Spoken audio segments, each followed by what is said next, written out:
In any sport or esport, there's always a good amount of rumblings that your favourite player might be leaving his team and joining a new one. Roster rumours are some of the most exciting and easily talked about occurrences when it comes to competitive teams and leagues. However, some are so absurd and just so out there that you would need to see piglets fly and actual freaking unicorns walking around town to believe them. My name's Max, and welcome to episode 1 of DraftBuff's Silliest Roster Rumors Ever series. Remember that guy who played for KT Rolster, was great at his role, and had this uncanny cuteness about him that would cause even the most stoic men to smile when they saw him?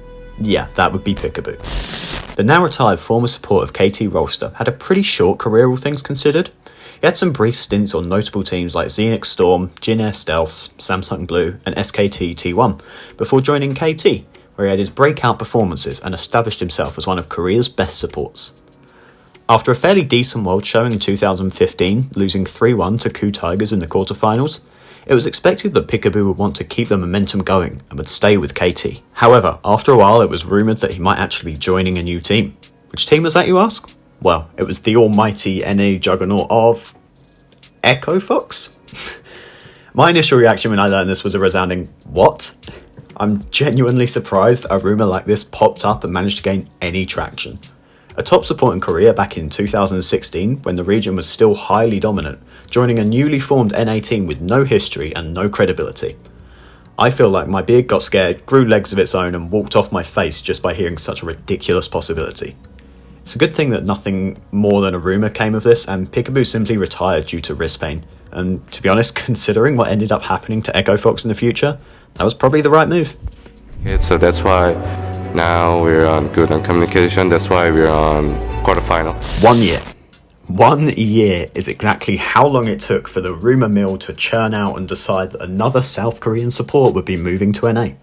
This time it was Gorilla, who had just finished off a year where he won his first LCK title and reached the semi-finals of Worlds. Now this begs the question, why would he join NA after such a great year? Doing so would be the equivalent of CLG winning their first ever LCS title, kicking one of their best players like Doublelift and then slowly transitioning into mediocrity over the years. Except, wait, that's exactly what they did actually. Well, luckily for us, Gorilla didn't pull off a CLG and stayed in Korea, having another great year in 2017. But one could only imagine what could have happened if the mad lad actually decided to move to NA back then. Remember Delta Fox, the Dream Stream meme team composed of Dyrus, Scara, Voyboy, I'm a Cutiepie and Shifter? Of course you do, but for all the wrong reasons, because it was shit and they went 0-10 in Challenger Series. But nevertheless, the team did exist and Cutiepie was a big part of it. While that Delta Fox roster was mostly made for the publicity, it was successful in creating the wild rumour that Cutiepie would come out of retirement and would join 100 Thieves, who had just formed that year to enter NA's franchised LCS. How glorious would it have been to see Cutiepie walking on stage in his signature white t-shirt, looking as I'm a Cutiepie as humanly possible on a team that gets paraded as a bunch of thieves who get quote-unquote rich by performing quote-unquote heists. We'll sadly never know. Hello. Hello. Hello. Hello. Okay, admit it, you actually kinda chuckled at the prospect of this one happening. Especially because Optic had big dokes and didn't even need calm. How could you look into this face, this very gentle yet very firm face, and think that you can replace it? Plus, at least Doka can play weak side unlike some top laners, so there's that. When you're chasing greatness, it's not about what you say, it's about what you do. Or so the saying goes, right? Well, Doublelift joining Cloud9 and winning 2020 Spring with them would have been quite a feat, considering he'd become the first and only player in the LCS to win a title on 4 different organisations. But would he have worked on that roster instead of Zen?